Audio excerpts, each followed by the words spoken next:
तो बेटा फिर से हम एक बार चैप्टर 11 का फर्स्ट सेट्स जो है उसको एक बार स्टार्ट करते हैं और एक बार मैं फिर से रिवाइज करता हूँ। फर्स्ट ऑफ ऑल सेट क्या है?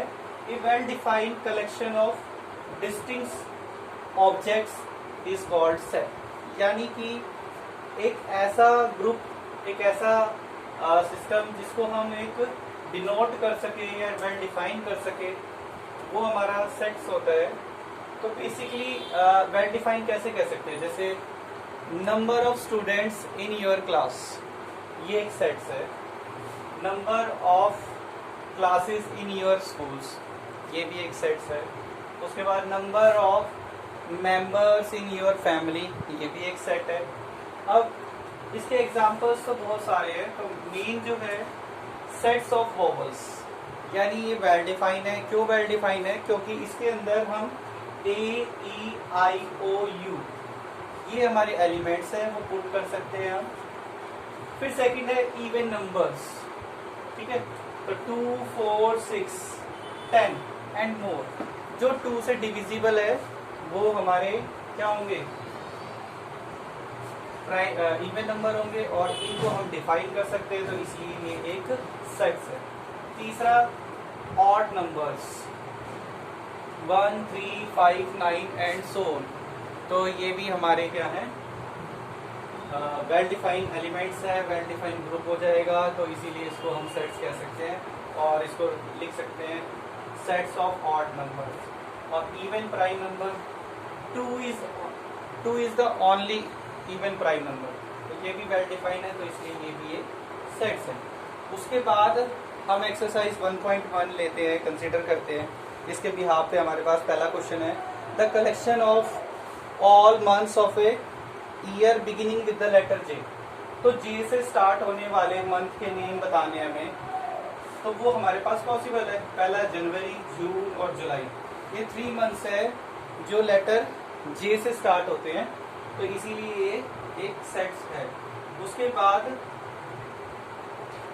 सेकंड पार्ट है हमारा the collection of 10 most talented writer of India. ठीक है, राइटर हमारे पास बहुत सारे हैं, बहुत सारी फील्ड के अंदर है, अपनी फील्ड में हर कोई महारत हासिल रखता है, तो हमारे लिए ये कहना मुश्किल है कि टैलेंटेड कौन है। तो सभी टैलेंटेड है, तो इसलिए यहाँ पे टैलेंटेड वर्ड नॉट सुटेबल, तो therefore it is not a set. बिल्कुल सेम जो नेक्स्ट है, a team of 11 best cricket batsman of the world. तो 11 बेस्ट क्रिकेट बैट्समैन हमारे लिए छांटना या कलेक्ट करना बड़ा मुश्किल है, तो इसीलिए ये भी एक सेट नहीं होगा, क्योंकि ये डिफाइन ही नहीं है। फिर उसके बाद फोर्थ है the collection of all boys in your class. Yes, तो क्या आ जाएगा? काउंटेबल है एंड वेल डिफाइंड। आपकी क्लास में जितने भी बॉयज हैं, हम उनके नाम के साथ हम उनको बता सकते हैं और काउंट भी कर सकते हैं, तो इसलिए ये एक सेट्स है। ठीक है बेटा, अब उसके बाद आप बाकी होमवर्क में करना। उसके बाद क्वेश्चन नंबर 2 पे आते हैं। ठीक है,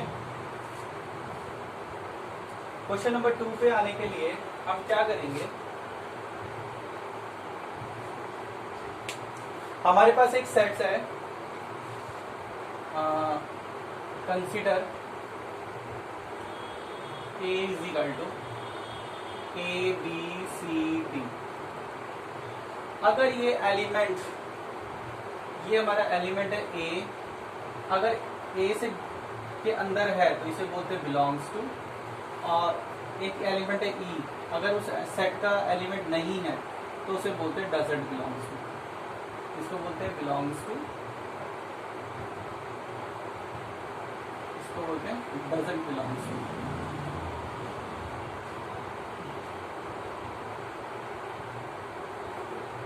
दैट इज, कहने का मतलब क्या है हमारा, कि अगर ये एलिमेंट इस सेट के अंदर है तो ये बिलोंग्स टू लिखते हैं, और अगर एक एलिमेंट उस सेट का एलिमेंट नहीं है तो उसको डजंट बिलोंग्स टू लिखते हैं। ठीक है बेटा, ये डिफरेंस है दोनों में। तो हमारा जो क्वेश्चन नंबर सेकंड है, क्वेश्चन नंबर सेकंड हमारा एक ए सेट दिया हुआ है और उसके अंदर जो एलिमेंट है वो 1 to 6 है, 1 2 3 4 5 एंड 6। अब हमारे इसके बिहाफ पे हमें आंसर देना है। तो फर्स्ट पार्ट 5 बिलोंग्स टू और डजंट बिलोंग्स टू, क्योंकि ये जो एलिमेंट है इस सेट के अंदर लाई करता है तो इसलिए ये बिलोंग्स टू का साइन आएगा। लेकिन अगर कोई एलिमेंट इस सेट के अंदर लाई नहीं करता, सब जैसे कि 8 पूछ रहा है तो इसके अंदर नहीं है तो दैट इज डजंट बिलोंग्स। ठीक है बेटा, तो ये है बिलोंग्स टू और डजंट बिलोंग्स टू का मीन्स। एक तरीके से ई फॉर्म में, ई शेप में ही होता है, करली फॉर्म में। उसके बाद हमारे पास दो वो होती है, एक मिनट बेटा लाइन पे रहना, मैं क्लिक करूँगी इसकी।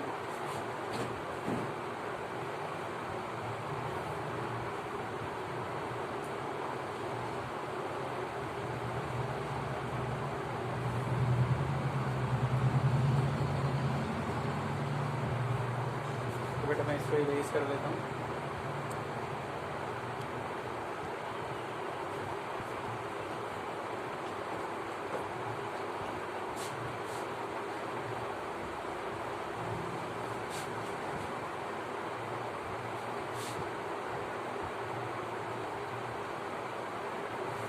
पीयूष समझ आ रहा है बेटा यहाँ तक? पीयूष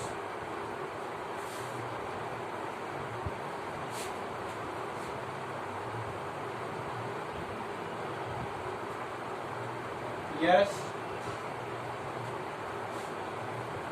ठीक है बेटा। अब देखो बेटा हमारे पास दो फॉर्म होती है, एक होती है सेट बिल्डर फॉर्म और एक होती है रोस्टर फॉर्म, जिसमें हम एलिमेंट्स के वे में लिखते हैं तो वो हमारी होती है रोस्टर फॉर्म। और एक होती है हमारी जब हम उसको वर्ड प्रॉब्लम में कन्वर्ट करते हैं तो वो होती है हमारी रोस्टर फॉर्म। ये चीज क्लियर है बेटा? ठीक है।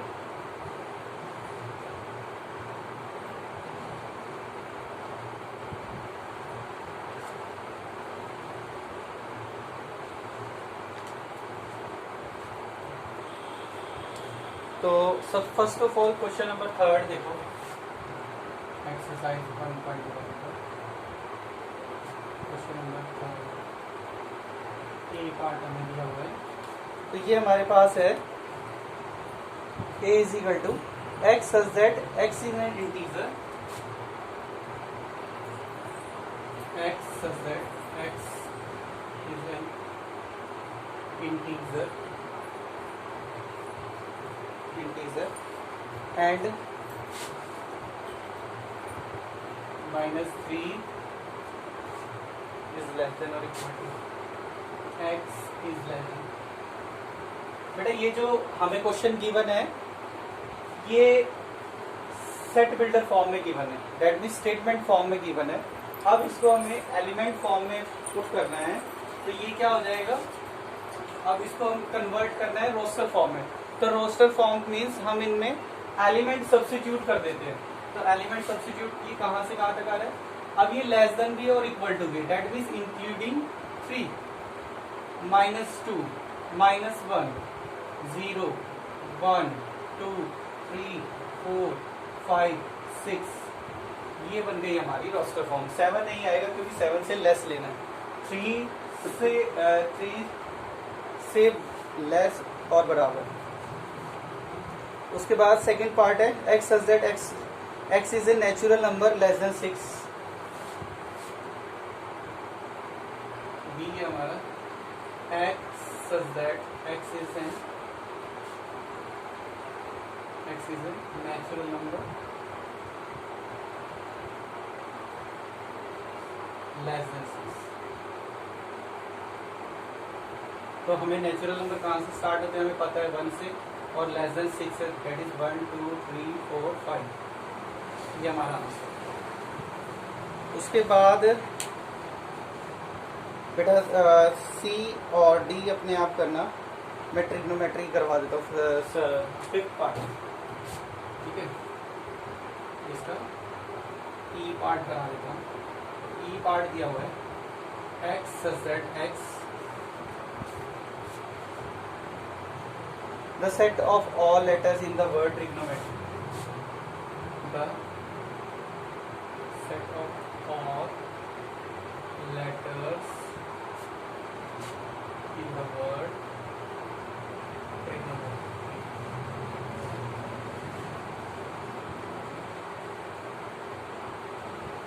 तो बेटा इसके अंदर जितने भी लेटर्स आ रहे हैं आपको वो लिखने हैं, और ये ध्यान रखना कि सेट के अंदर हम कोई भी रिपीट नहीं करते, ठीक है।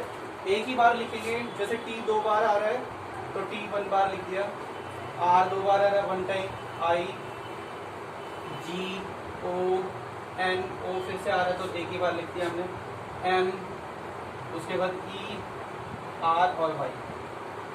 तो ये हमारा जो ट्रिग्नोमेट्री है, इसके सारे वर्ड्स को हमने सेपरेट लिख दिया, और repetition is not allowed, 1 time ही लिखना है, किसी को बार बार नहीं करना। तो ये हमारा ई पार्ट था। अब इसमें एक नेक्स्ट क्वेश्चन हो रहा है बेटर, तो उसमें भी बी 1 टाइम आएगा, ई 1 टाइम आएगा, टी 1 टाइम आएगा और आर 1 टाइम आएगा। ई और टी रिपीट हो रहा है तो बार बार नहीं लिखेंगे उसको, ठीक है बेटा। क्लियर है पीयूष, समझ आ रहा है बेटा? यश,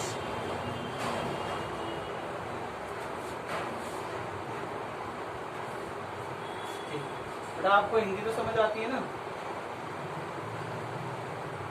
यश, ठीक ठीक है बेटा। तो अब हम क्वेश्चन नंबर 4 देखते हैं। Right the following sets in the set builder form. अब हमारे पास एक क्वेश्चन है, क्वेश्चन नंबर 4, और उसमें हमें रोस्टर फॉर्म में गिवन है और हम उसको कन्वर्ट करेंगे 3, 6, 9 और 12 को इन set builder form. That is हम वर्ड प्रॉब्लम में उसको कन्वर्ट कर देंगे। तो हम इसको कैसे लिख सकते हैं? इसको लिख सकते हैं x such that x is natural number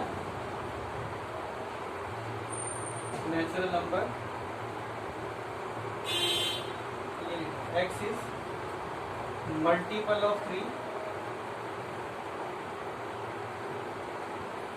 and less than 15। तो ये ऐसे भी लिख सकते हैं x such that x is a natural number, यहाँ पे नेचुरल नंबर तो बहुत याद है, natural numbers and multiple of 3 less than 15, क्योंकि जो है ये एक तो नेचुरल नंबर है और 3 के मल्टीपल्स हैं और 15 से छोटे हैं, ठीक है। उसके बाद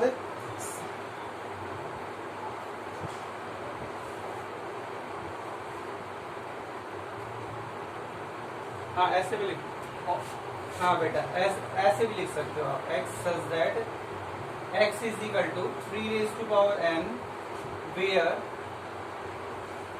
n line between 1 to 4। अगर 1 पुट करेंगे 3 आ गया, 2 पुट करेंगे 6 3, ठीक है। n को 1 पुट करेंगे 3, 2 पुट करेंगे 6, 3 पुट करेंगे 9 और 4 पुट करेंगे। और भी बहुत सारे टाइप है बेटा, आप उसको भी यूज कर सकते हैं, ऐसा नहीं है कि जैसे मैंने किया वैसे ही करो, ठीक है। और इसके बाद थर्ड पार्ट देखो, इसका थर्ड पार्ट है 5, 25, 125, 625, 5, 25, 125, 625। तो इसको कैसे लिखेंगे? x such that x is equal to 5 raised to power n where n lying between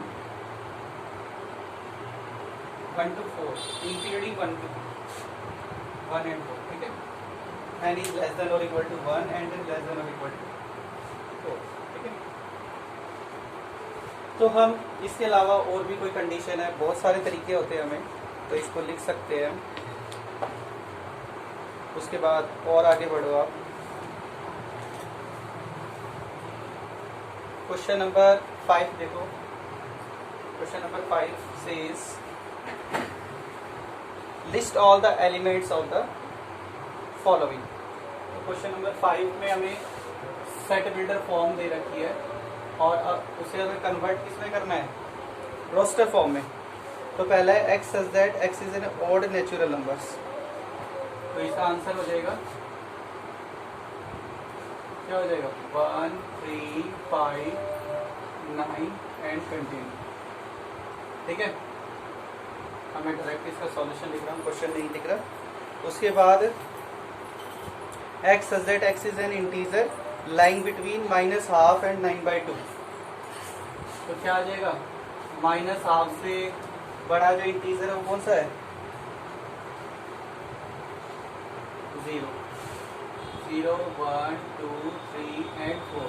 9/2 क्या होता है, 4.5, लेकिन वो इंटीजर नहीं होता, उससे छोटा इंटीजर क्या होता है,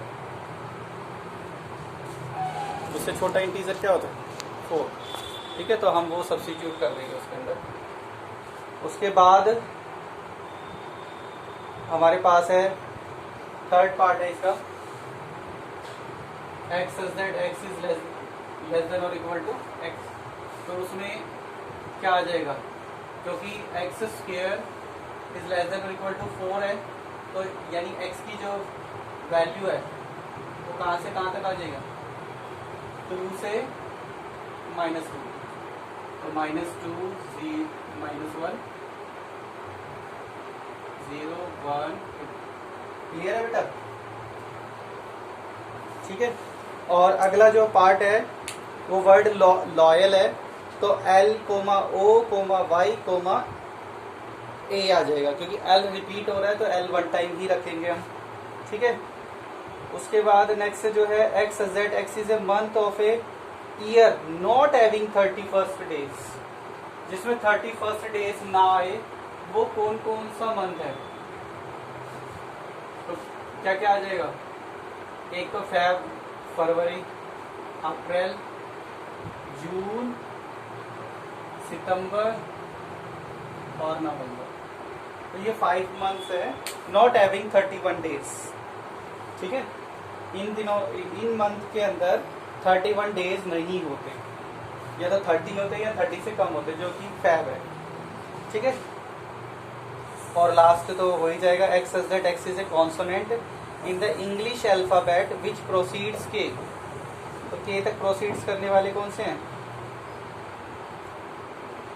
ABCDE FGHIJ, उसमें से वोवल्स हटा दो, तो जो बाकी बच जाएंगे वो लिख देना, that is B, C, D, F, G, H, J। I, A, E नहीं आएंगे क्योंकि वो वावल्स है, और हमें क्या चाहिए, कॉन्सोनेंट चाहिए। क्लियर है बेटा। और क्वेश्चन नंबर 6 जो है वो मैचअप है, वो आप इजीली कर सकते हो।